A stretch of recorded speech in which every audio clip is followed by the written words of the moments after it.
Pour la question numéro 10, je ne sais pas si vous vous rappeliez, mais on avait introduit la résolution d'équations avec une méthode à rebours. On faisait comme si on connaissait le x. Là. Exemple, le x vaut 10. On aurait fait 10 plus 1 ou 10 divisé par 3 ou 10 fois 5 en premier. Qu'est-ce qu'on aurait fait en premier? Bien, on aurait pris la valeur de notre x.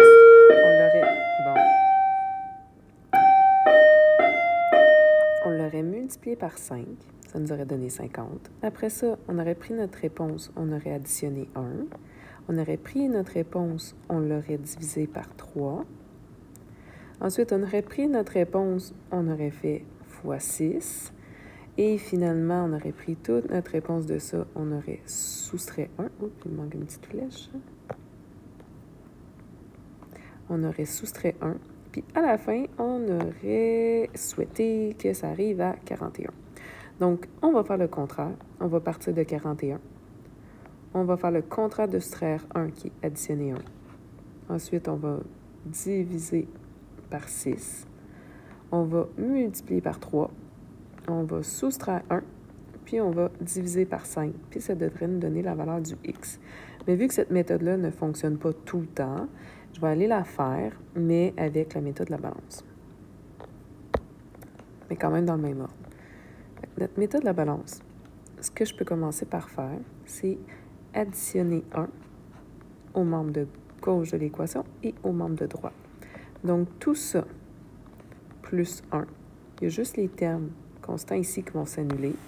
Puis, il va me rester le 6 fois 5x plus 1 sur 3 est égal à, ça et ça, 42. Okay. Ensuite, je vais éliminer mon fois 6 en divisant par 6 le membre de gauche et en divisant par 6 mon membre de droite. Les 6 s'annulent.